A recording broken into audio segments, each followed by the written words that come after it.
Most common question a math teacher gets is when am I going to use this? And sometimes I have a good answer, and other times, like the section we're about to do here, I don't really have any idea whatsoever. So we're going to take a look at trying to turn the product of two trig angles into a sum. You're going to have to ask someone smarter than me to tell you when this would actually ever come together. I guess my best answer here would be this. Mathematics is a language, and you can learn things by simply manipulating this language that can actually tell you something about the real world. So, although this is very strange, we can manipulate these trig functions using this language of math to come up with something that can tell us how to multiply two trig two trig functions together and turn them into the sum of the angles. It's clever, but again, I'm not sure when you would actually use it. So let's take a look. Here's the idea. Again, it's going to be on your formula sheet here. We have two angles. Now, we don't know what they are. We're going to do some at the end, or at least one at the end, where we're going to have actual angles where we would know. But we have the product of two angles. And for some reason, what we want to know is, well, how could we relate them to each other if we were to add them or subtract them? So here's our formula. I should have told you where that was derived from. So all they've done here is they've taken the two the sum and difference formulas here. So these are sum and difference formulas that we saw earlier in this chapter, I believe, chapter 9. And they just added two of them together. So here was the identity that we had for the subtraction of the two angles. Here's the identity we had for the addition. And all they did was just add these together, and they've created this new idea that says we could have two angles, two trig functions being multiplied with two different angles, and we can express them as the sum. Again, it's clever, but again, not sure the use here. But all right, so here's what we've got. So we're going to use this trig identity, our trick here, to turn the product into sums. So I'm just reading this formula off my sheet. I have this product, so I'm going to express it as a sum. So I'm really only plugging this portion in to my equation. So the 2 is just going to sit out front. Now the formula has a 1/2. And this version, there's 4 different versions of this, but for cosine, we do the cosine of the subtraction plus the cosine of the addition of the angles. So here all we have to do is do some tidying up. Obviously these are going to cancel. If I just join these together, I've got 4x over 2 and 10x over 2. It simplifies down to this. Now again, at the end, we're going to see this with some real numbers that we can actually calculate off our unit circle.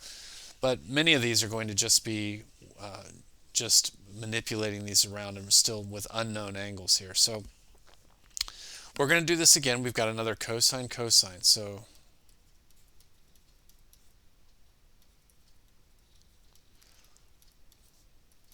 So our formula says it's 1/2, and I don't know it. Cosine the difference of those angles plus cosine, right, plus the cosine of the sum of those angles. So we're not going to get an actual value. We're just rearranging this. We're just manipulating it. And so I would have this cosine of -2 theta plus cosine of 6 theta. Okay, now we've got one last step here that I think we should do. Do you see, we know that cosine is an even function.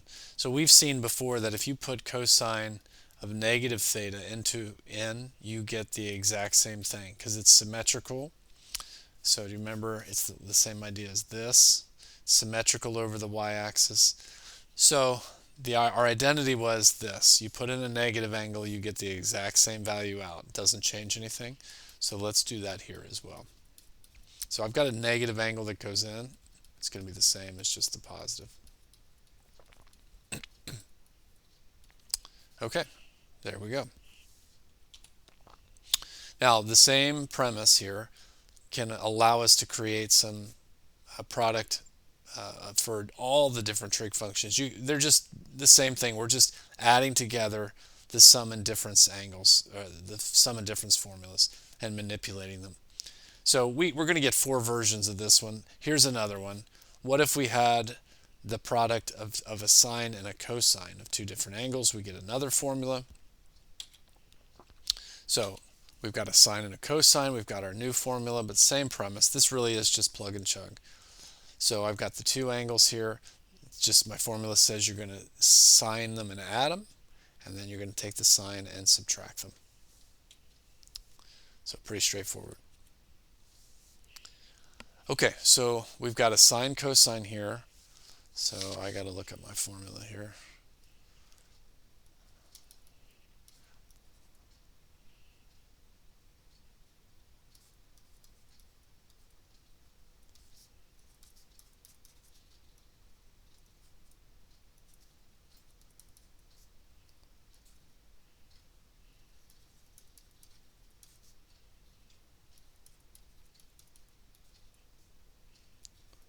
Okay, so here's my formula, just off my formula sheet. I have the product of a sine and a cosine of two different angles. So here's my formula, so let's just plug and chug now. So the first thing is, let's add these two. So we're going to add x plus y as one angle. I know that's a very weird angle, but that's what it is. And then on the second one, we're going to subtract them. Now, do you see if I subtract this second angle, it's going to change all the signs. So I'm going to just go ahead and change all the signs. So if I subtract this, it changes both of their signs. Okay, so I've got it all in there. Let's just tidy it up. See, these y's will cancel, and I'm going to get the sign of 2x on the front one. And on the back, the x's will cancel, and I'll get 2y's. There we go.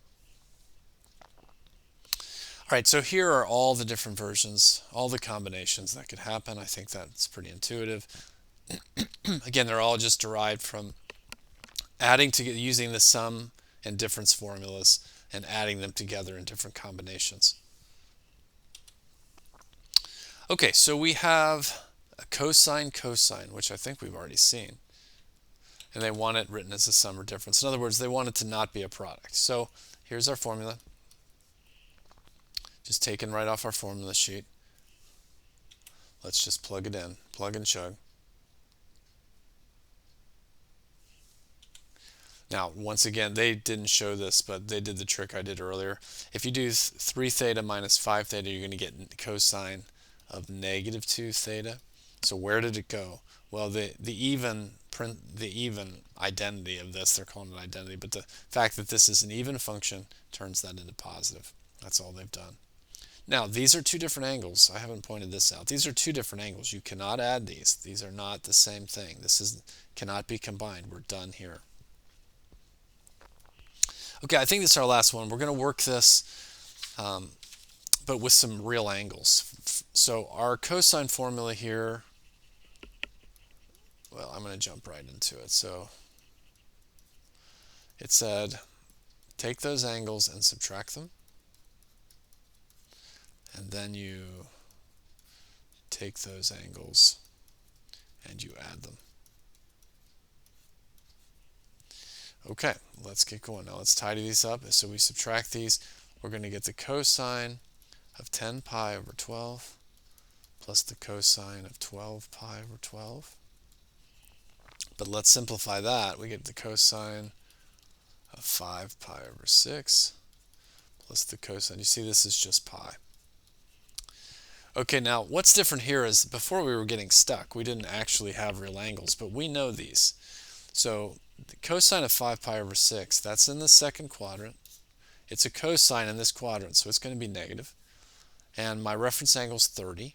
So the cosine of 30 is right equal 3 over 2, but because it's in quadrant 2, it's going to be negative.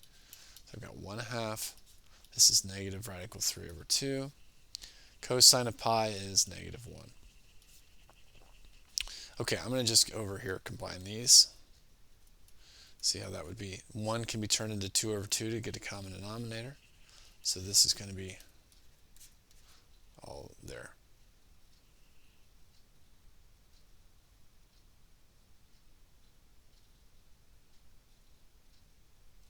Okay, I was looking at some notes and I'm thinking I did something wrong. Okay. Yeah, on my notes somehow I have an extra negative sign. I'm not sure where that came from. I don't think I'm wrong about that. Hold on. Yeah, no, there's no negative. Okay, so if I take this 1/2 and send that through, do you know this is a fraction? So the 2's will just multiply together, and I'll get negative radical 3 minus 2 all over 4. Just the 1 times all that doesn't do anything. The 2 times the denominator gets me 4. And there we go. Now I know that's a very strange number, but it is a number, and we have managed to find the actual value. Okay, I keep saying this. I don't know the practical application of this, but math language can multiply two trig functions together and turn it into the sum of their angles.